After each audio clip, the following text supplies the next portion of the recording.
মামা যে কথা বলতেছিলাম যে বাংলাদেশের সাথে যুদ্ধ করে কোনো দেশই পারবে না। তা তো পারবে না, কারণ বাংলাদেশে কেজিবি, সিআইএ, মোসাদের থেকেও দ্রুত, দক্ষ, শক্তিশালী গোয়েন্দারা আছে। বাংলাদেশে মোসাদ সিআইএর থেকেও শক্তিশালী গোয়েন্দা আছে কোথায়? কেন পাশের বাসার আন্টিরা আছে না? তোর পাশের বাসার আন্টিরা নাই? এরা হলো পৃথিবীর শ্রেষ্ঠ গোয়েন্দা। কোন দিক দিয়ে শত্রুপক্ষ কখন কিভাবে আক্রমণ করবে এরা সব জানে, সব বলতে পারবে। আর চায়ের দোকানের কথা বল না, প্রত্যেকটা চায়ের দোকান থেকে একটা গোয়েন্দা সংস্থার হেড অফিস। এই বেটা, চায়ের দোকানের কাকুরা তো গোয়েন্দা না, ওরা হলো এক একটা গবেষক। যখন নির্বাচন চলে তখন তারা হয়ে যায় রাজনৈতিক গবেষক, আর যখন যুদ্ধ চলবে তখন তারা হয়ে যাবে সামরিক গবেষক, বিশেষজ্ঞ বলতে পারিস। ঘরে যেমন আমরা চা খেতে খেতে গবেষণা করতেছি। কি গবেষণা করলি মামা? গবেষণা করলাম মামা, শত্রুপক্ষ যখন বাংলাদেশে শাহজাহান আর ট্যাঙ্ক নিয়ে ঢুকবে, বাংলাদেশে ঢুকার সাথে সাথেই আগ্রাবাদের জ্যামে আটকা পড়বে, সারাদিন ওখানেই পক। আর ভুল করে যদি কখনো ঢাকা ঢুকে যায় তাহলে তো আর এই দেশ থেকে বেরোতেই পারবে না। আরে মামা, তুই তো ঠিক বলছিস রে। ট্যাঙ্ক যখন জ্যামে আটকা পড়বে তখন ট্যাঙ্কের চারপাশে এত পরিমাণ গাড়ি থাকবে যে ট্যাঙ্ক তখন আর কামান ঘোরানোর জায়গা পাবে না। মামা আর একটা কথা চিন্তা করে দেখ না, শাহজাহানের ট্যাঙ্ক যখন জ্যামে আটকা পড়বে, সেখানে হকাররা যে বলতেছে মামা পাপড় লাগবে না পানি লাগবে। আর এইসব তো কিছুই না, গুগল ম্যাপের কথা চিন্তা করে দেখ। বাংলাদেশের গুগল ম্যাপের যা অবস্থা, শত্রুপক্ষ দেখে যাবে হাইওয়ে, গিয়ে দেখবে যে একটা সরু গলি, কুত্তা যাওয়ারও রাস্তা নাই। মামা আমি একটা জিনিস ভাবছি, কি? শত্রুরা যখন সরঞ্জাম নিয়ে বাংলাদেশের সীমানায় ঢুকবে, বাংলাদেশের কন্টেন্ট ক্রিয়েটর, ইউটিউবাররা গিয়ে মৌমাছির মতন তাদেরকে মনে কাছে একবারে ঘিরে ধরবে, লাইভে যাবে, ভিডিও করে বলবে ভাই আমাদের দেশে শত্রুরা চলে আসছে, এখন আমাদের কি হবে? কিছু কিছু কন্টেন্ট ক্রিয়েটর ক্যামেরা ধরে বলবে ভাই আপনাদের আসতে সমস্যা হয়নি তো, খাওয়া দাওয়া করছেন কিনা? এই সেই অত্যাচারে সন্ধ্যা দেশ ছেড়ে চলে যাবে।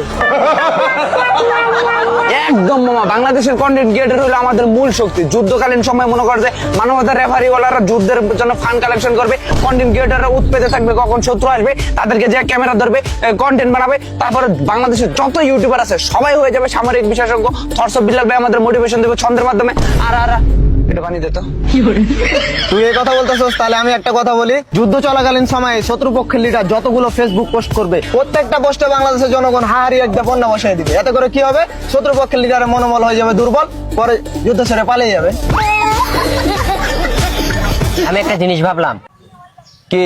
আরে বাংলাদেশের আন্টিরা যে পরিমাণ সরকারি চাকরির জন্য পাগল, সৈন্যরা যখন যুদ্ধ করতে আসবে তখন ও মাই গড ডিফেন্সের জব, সাথে সাথে মেয়েদের বিয়ে দিয়ে দিবে। ওরা তো আমাদের জামাই, আমাদের সাথে যুদ্ধ করবে কি? আমি একটা ভাবছি, বল বল, বাংলাদেশে যারা যুদ্ধ করতে আসবে তাদের কিন্তু দুইটা যুদ্ধ করা লাগবে। দুইটা যুদ্ধ কেমনে? এ দেশের সৈন্যদের সাথে যুদ্ধ করা একটা যুদ্ধ, এবং এ দেশে পরিবেশের সাথে খাপ খাওয়ানো আর একটা যুদ্ধ। আচ্ছা বুঝলাম, আমরা স্থলপথে অপরাজেয়। কালকে তো আমরা মিসাইল হামলা নিয়ে কথা বলছি, আজকে একটু বিমান হামলা নিয়ে কথা বল। বিমান হামলা নিয়ে আর কি বলবো? বাংলাদেশে যে পরিমাণে বায়ু দূষণ, পাইলট তো বাংলাদেশে ঢোকার পর কিছু দেখতেই পাবে না, ও ওখান থেকেই ঘুরে চলে যাবে।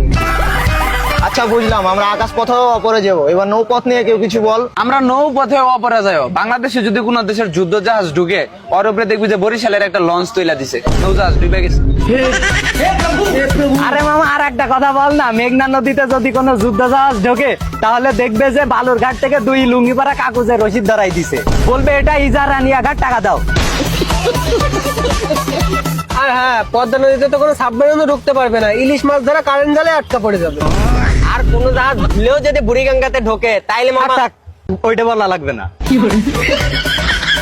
ওদের আধুনিক ওয়ারশিপ নিয়ে আমাদের বাংলাদেশে ঢুকবে, দেখবে যে নদীতে ছোট ছোট ইঞ্জিন চালিত ট্রলার করতেছে, সাউন্ড কেমন, বট বট বট বট বট বট বট। এইটা কি ভাই?